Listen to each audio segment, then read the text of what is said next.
তারানাথ তান্ত্রিক ও জমিদার বাড়ি রহস্য। দুপুরে খাওয়া দাওয়ার পর বাড়ির সামনের প্রকাণ্ড আম গাছের এক ডালে উঠে আম গুনছিল জগাই।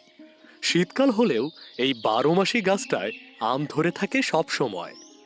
একটা, দুইটা, তিনটা, এই যা মাত্র 3টে আমে রং ধরেছে। কই ভাবলাম গোটা 10 আজ আম পেড়ে খাবো, তার হলো বই কি।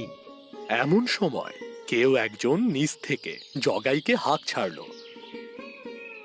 এই শুনছো, এদিকে তারানাথ তান্ত্রিকের বাসাটা কোন দিকে একটু দেখিয়ে দাও না। হঠাৎ করে ডাক শুনে জগাই হকচকিয়ে গাছ থেকে ধপাস করে নিচে পড়ে যায়। আহারে বাবারে, গেলাম রে। ও বড্ড লেগেছে। দুঃখিত, আমি আসলে বুঝতে পারিনি তুমি ওভাবে পড়ে যাবে। তাই ভর দুপুরে এমন ভূতের মতন হাজির হলেন? তা কে আপনি? আমি ইন্দ্রনীল মুখার্জি, কালীপুরের জমিদার। তারানাথ বাবুর বাসাটা যদি একবার দেখিয়ে দিতে তাহলে বড্ড ভালো হতো। এটাই তো তারানাথ তান্ত্রিকের বাড়ি। আপনি কি জন্য এসেছেন আমি জানতে পারি? তা না হয় তান্ত্রিক মশাইকেই বলি, তাকে একটু ডেকে দাও না। তোমার মতো ছোট ছেলে এসব শুনে কি করবে? কি বললেন? ছোট ছেলে? একদম ভুল বললেন। আমি হলাম তারানাথ তান্ত্রিকের অ্যাসিস্ট্যান্ট জগাই চ্যাটার্জি। ও আচ্ছা, তুমি তাহলে জগাই। হ্যাঁ চিনেছি। তা তান্ত্রিক মশাই কি বাড়িতে আছেন? জি আছেন, চলুন আমার সাথে। জগাইয়ের পিছু পিছু ইন্দ্রনীল বাবু এলেন তান্ত্রিক মশাইয়ের রুমে। প্রণাম তান্ত্রিক মশাই, আমি ইন্দ্রনীল মুখার্জি, কালীপুরের জমিদার। দীর্ঘজীবী হও। বসুন ইন্দ্রনীল বাবু, কি খবর বলুন।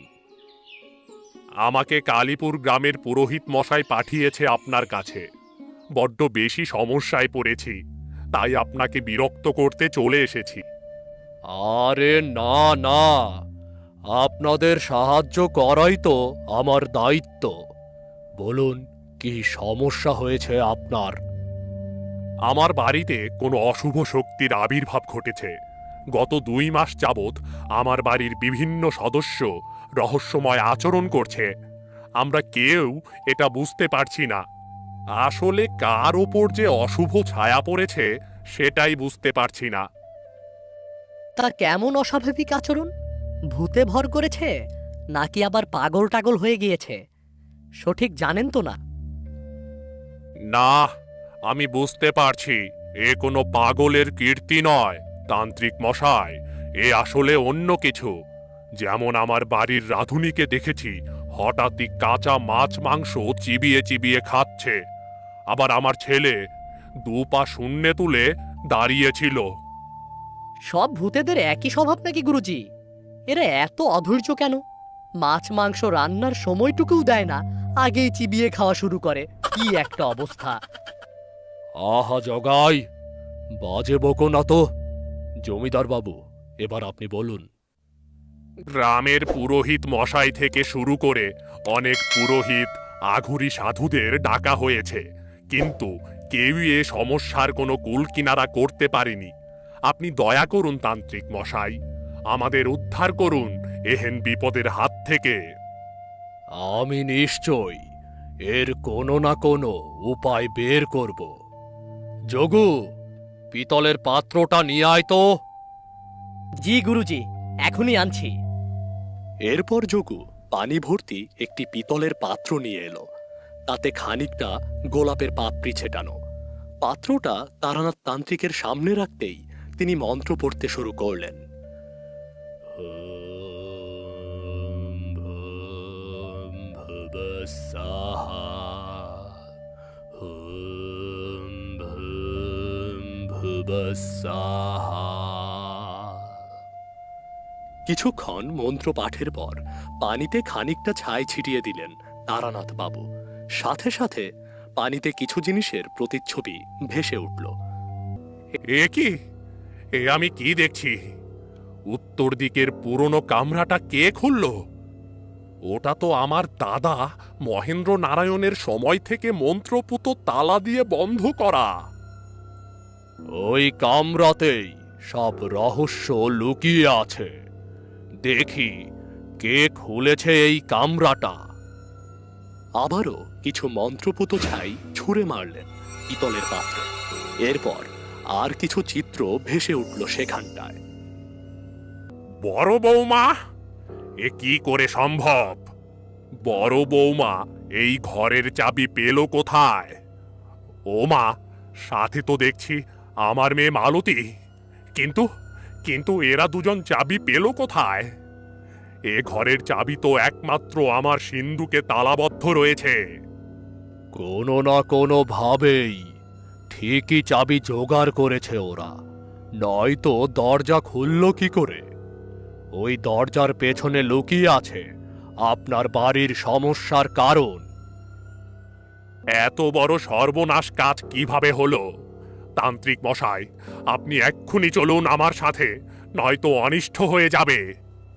তারানাথ তান্ত্রিক আর দেরি না করে জগাইকে ডাক দিয়ে গোছগাছ করতে বললেন।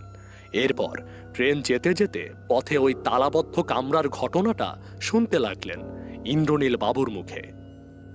আমার দাদা মহেন্দ্র নারায়ণ ছিলেন সে সময়কার বিশাল বড় জমিদার। একবার তিনি মণিপুর গ্রামে গিয়েছিলেন এক কাজে। সেখানে মণিপুরের জমিদারের ছোট বোন চন্দ্রাকে দেখে তার খুব মনে ধরে। তিনি এরপর মণিপুরের জমিদারকে তার বোনকে বিবাহের প্রস্তাব দেন। কিন্তু এটুকু বলে কিছুটা থামলেন ইন্দ্রনীল বাবু। চন্দ্রা দেবী কি রাজি হয়নি বিয়েতে? তার ভাইয়ের কথা রাখতে বিয়েতে রাজি হয়েছিল চন্দ্রা দেবী, কিন্তু আদতে কখনোই মহেন্দ্র নারায়ণকে ভালোবাসেননি তিনি। তিনি সবসময়ই স্বাধীনভাবে থাকতে চেয়েছেন। গত বাঁধা সংসার জীবনে কখনোই তার মন ছিল না দাদা ভাইকে বিষের চোখে দেখতেন তিনি। এমন ইচ্ছের বিরুদ্ধে গিয়ে বিয়ে করলে তো এমনই হবে।